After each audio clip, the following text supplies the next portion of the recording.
Good evening. I'm Daniel. Before anyone asks, no, I wouldn't walk 500 miles. No, I will not tie your kangaroos down, sport. And no, the Milky Bars are fucking well not on me. Right, that's the introductions out of the way. Should probably tell you a little bit about myself. I'm 39 years old, and I have recently found the closer I get to 40, the more the insignificant, the teeny tiny things in life have really started to get on my tits. For example, came home from work the other day, my wife said, Daniel, did you have a good day? Do you know what my answer to that perfectly normal question was? I shouted at a cyclist. Seriously, I did shout at a cyclist. What did that lycra-clad twat think the big red shiny light was trying to tell him? It sure as hell wasn't run over the Milky Bar kid crossing on the Green Man. And it's not just cyclists, Christ no. Those people who take wheelie suitcases to work. Have you seen them? Bloody la-di-da-di-da, la-di-da-di-da. How big are their packed lunches and why the hell do I not get one? Seriously, I would love a packed lunch that big. I mean, just imagine how good work would be if your packed lunch was that big. You'd arrive in the morning, you'd pretty much have time for a cup of tea, then you'd have to start your lunch. By the time you finish lunch, it'd be time to go home. I mean, I'm not saying that's my ideal day at work, doing fuck all and just eating all day. I do have a work ethic, just that I got it from my mum, who last had a job in 1971. Doing this, you do kind of spend a lot of time trying to think what your ideal job would be. And I've decided I'd like to be a DJ on Radio 3. Hello and welcome to Drive Time on Radio 3. Kicking off this evening's show and finishing it as well will be Tchaikovsky's really fucking long symphony in D minor. Take it away, maestro. Anyway, teenagers. We got any in tonight? Yeah? You should be fucking ashamed of yourselves. I read a report the other day that says today's teenagers are drinking, smoking and taking less illegal drugs than teenagers were 10 years ago. No wonder this country has gone to the fucking dogs. I've actually got two little lads. I intend to do something about it. When they're a little bit older, I'm going to push them out of the door on a Friday night. They are not getting back in until they've blown their entire week's pocket money on some piss-poor weed and 2 litres of super strong cider. Actually, talking about kids, I was reading mine some nursery rhymes the other night, and I kind of came to the conclusion that nursery rhymes that we all know and love have absolutely no relevance for today's society. So I pretty much rewrote some, which I'm going to share with you now. Humpty Dumpty sat on a couch. Humpty Dumpty never went out. And if he did and he saw a wall, Humpty Dumpty could climb fuck all. There was an old woman who lived in a shoe. She had so many children, the council gave her a 7-bedroom detached house in a really rather nice residential neighbourhood.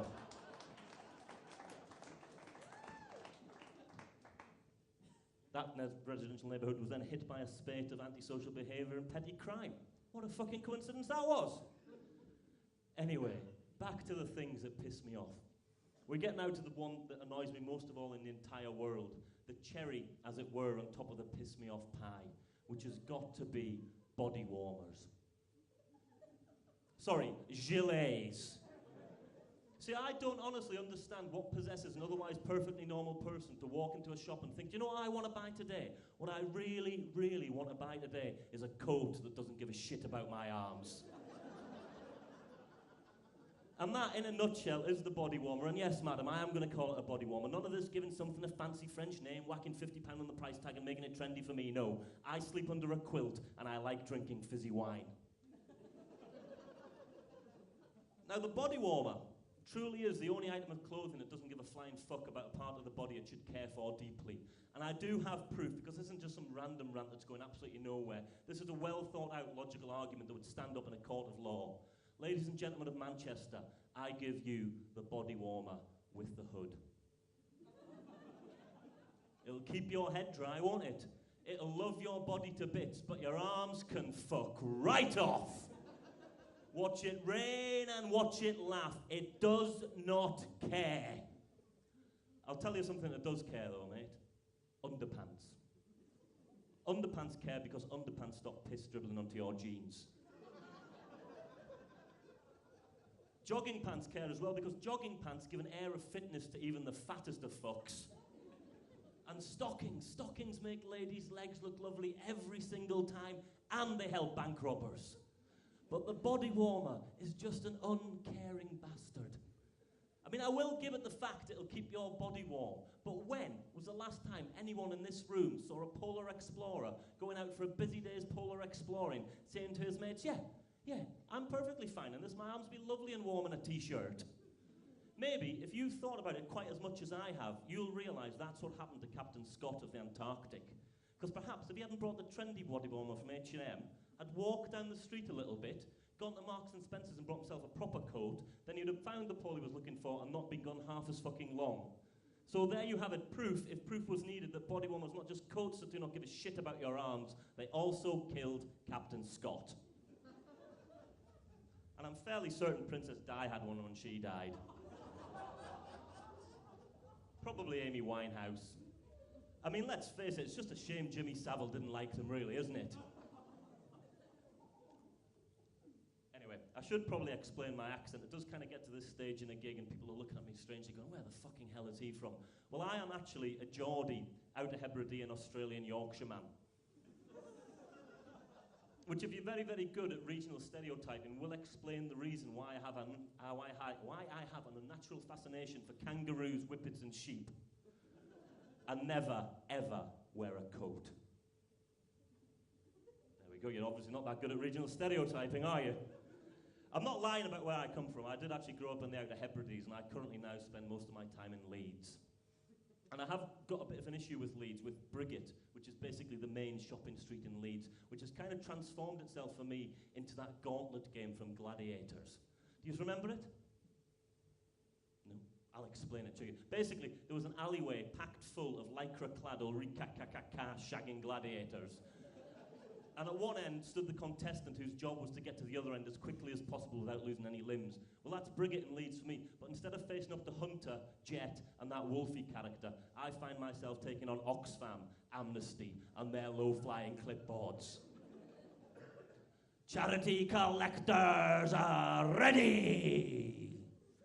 Contender ready! And I'm off, and I'm dashing down the street, and one of the bastards stops me and goes, Sir, £2 a month just to save the dolphins. And I bloody well leap over them, and I'm continuing up the street, and someone else stops me, and it's, Sir, £3 a month just to bring the dodos back from extinction. And I fucking duck under them, and I'm nearly up the top of the street, and then one final bastard stops me, and it's, Sir, £5 a month just to save the, I don't know, the no-legged orphaned Romanian kittens or some shit like that. And I am down on my hands and knees, crawling commando style to the top of the street, and I finally get there, and I'm covered in chewing gum and fag butts and dog shit.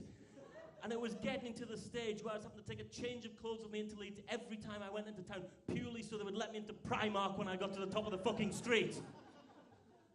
And then one day, I was changing in a telephone box, and it struck me how to stop these chuggers dead. I basically invented a game which I call Earn Your Donation. And it works like this. I now stroll confidently up the street, looking these charity collectors dead in the eye, daring them to stop me. And when they do, and I explain the rules of the game, most of them flee in absolute and utter fucking abject terror.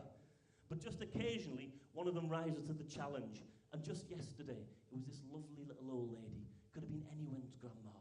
And she earned her £5 donation by walking up to the nearest policeman, looking him squarely in the knees and going, "Piss off, sonny!" And then there was a big issue seller as well. The big issue seller, in return for his donation, the price of a magazine, a cup of coffee from Starbucks, because I'm that tight, earned his donation by standing on a bin in the middle of the street and singing "I'm a Little Teapot" with all of the actions in the right places. It was fucking beautiful. But my favourite, by a country mile, and I honestly can't believe I'm the kind of person who says country mile. I mean, what the hell is a country mile? Is it the same as an air mile? And if it is, what do you get if you earn enough? A tractor? 2 sheep? Who knows? Anyway, back to my favourite person, who was this really, really fit woman.